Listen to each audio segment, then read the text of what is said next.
Hello all, welcome back to another interesting session. In this video, we are going to see how to perform continuous deployment using GitHub Action workflows. So in the previous two sessions, we saw like the basic concepts of continuous integration and continuous delivery. And we also saw the basic concepts of GitHub Action workflows, like how to write a basic workflow, what are the different triggers used, how to use a shared workflow, and various other components. So using that same workflow, we are going to perform continuous deployment. So let's get into the video now. If you're watching this video for the first time, I would recommend you to go through my previous videos, that is part 1 and part 2. I'll paste the link in description below. So this is the CI workflow that we have used in the previous demo, okay, where we have declared multiple stages. Like in the first stage, we are just exporting the environment variables as outputs for this stage so that these values can be passed to a shared workflow. That is the purpose of variable stage. And in the second stage, we are just printing the inputs that are being provided by the user while triggering the workflow. And in the third stage, we are building a Docker image version that we need to publish. And in the fourth stage, we are installing dependencies. And in the next stage, we are testing some test cases. Okay. Once all the stages are done, we are building the Docker image and pushing it to a Docker container registry. So till here, our CI part is done. So for CD, I'm maintaining a separate repository called my node app CD. Okay. So here I have updated my deployment files, my manifest file in my node app directory. Okay. If you open the deployment file, see this is the image that I'm building, and I need to update this version on every build. Okay. This is my CD. So how we are going to achieve it? So let's see that. So before going to CD, we need to make some configurations. So for that, navigate to settings. In the left hand side, open environments tab. So these are the environments that we are going to deploy, like QA, UAT, dev, performance. So in the CD repository, if we see the branches, we have all those branches. Okay. So each branch refers to different environment. Okay.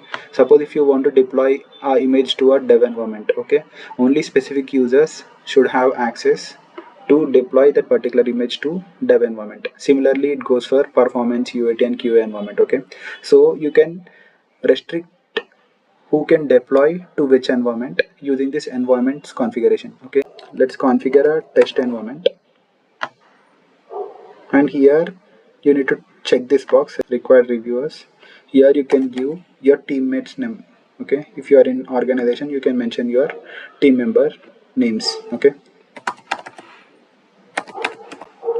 so as of now I'm mentioning my name. Okay, and I'm just saving the protection rules. So once you go back to environments, you can see the test environment that we created just now.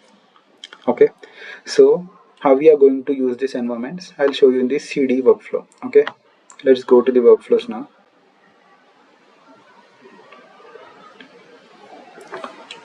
So till building image and pushing the image to the GitHub container registry, CI part is done. So in the next part, what I'm doing is I'm adding 4 different stages, that is to deploy to dev, deploy to QA, deploy to performance, and deploy to UAT. Okay, as we have added the environments, okay, those environments I'm mentioning over here, like environment is dev. So what happens is once your CI stage is done, your workflow will be waiting. It will be waiting for some approval request. So who all have access for dev environment, like reviewers who have access on dev environment, they can only approve and deploy to dev environment.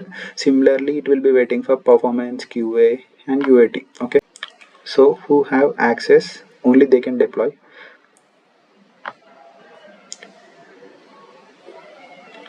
So what we are performing in deployment stages, here we are installing a package called YQ. Okay, we are consuming a package called YQ.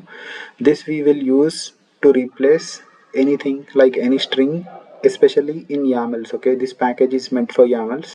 So here we are checking out my node app CD repository, and I'm cloning a branch called dev because we need to deploy the image to dev. Okay, so I'm using my personal access token for my authentication purpose. Similarly, I have used QA branch for QA deployment, UAT branch for UAT, perf for perf deployment. Okay, so in the next stage, what we are doing using that YQ, we are just replacing the image version every time when we want to deploy with the current build version. Okay, once these changes are done in the deployment YAML, if you can see the deployment YAML over here. Okay, what I'm doing is I'm just pushing those changes to the current GitHub repository, that is CD repository. So If you go through my previous videos, I have explained how to deploy Argo CD and how to deploy an application in it. Okay, so on deploying Argo CD, you can enable an option called autosync. So once the changes are pushed to the CD repository, changes will be autosync to your Argo CD. That you can go through in my previous videos. Okay, so now let's go ahead and see the demo how it works. So I'm triggering the workflow. I'm giving the major version as 1 and minor version as 6, and I'm running the workflow.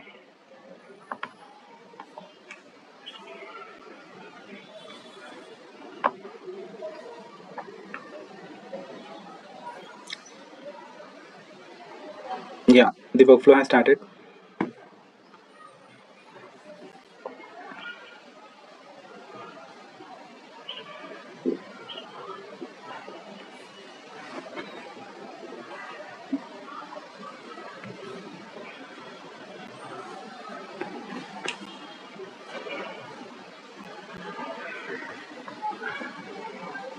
So now it's installing dependencies that you can check the log here. Okay, and it is running some test cases. Once test cases are done, as discussed, it will build an image and push it to a Docker container registry. Okay,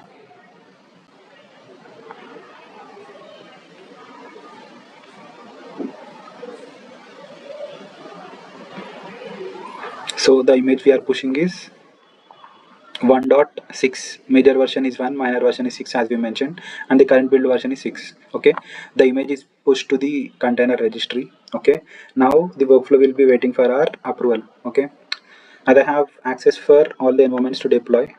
Okay, now let's check in the performance branch. The current tag I'm using is 1.1.6. Okay, it has to be updated with 1.6.6. Okay, so now I'm clicking on review deployments. So I'll select the performance environment and I'll click on approve and deploy. Okay, on clicking this, see performance deployment will be started and the changes are done. Okay, manifest file is updated. Now here I'll go and refresh the page. See, it got changed to 1.6.6. Okay, changes are pushed just now. So this is how you can deploy to any environment. Okay, so now let's check in UAT environment. Okay, in UAT environment, what is the current version? It's 1.1.6 again. Okay, here again I'll go to summary. Okay, let's review deployments. I'll select UAT and I'll click on approve and deploy.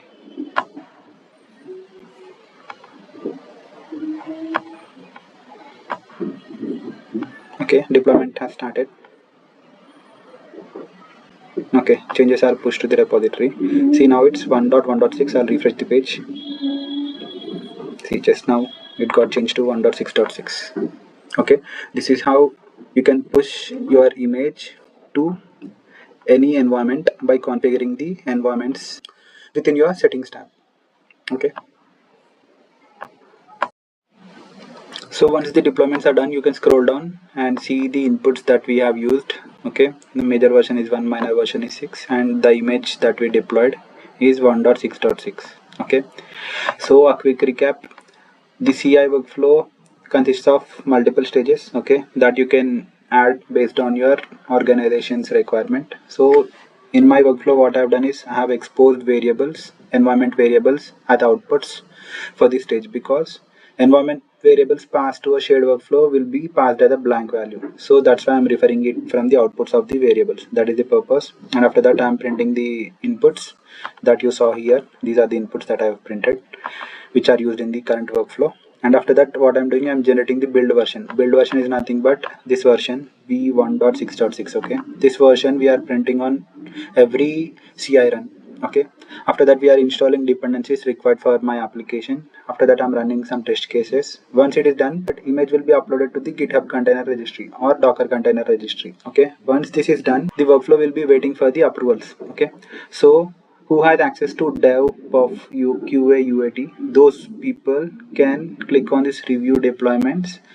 Okay, select particular environment and they can approve and deploy. So that particular image will be deployed to the selected environment, that is dev. Okay, deployment has been started if you see. So this configuration, where we need to do is we need to go to settings, and inside environments you can configure any number of environments and add the reviewers, list of reviewers who needs to approve the deployment and deploy to particular environment. Okay, so that's it for this session, guys. Hope this video will be useful in your learning process. And here we end the series of CI/CD using GitHub Actions. In the next session, we are going to see how to configure Helm charts and how to convert normal deployment YAMLs into a Helm chart, and what are the complex configurations involved in it. So till then, stay tuned and don't forget to like, share and subscribe my YouTube channel. And thank you so much for watching my video till then.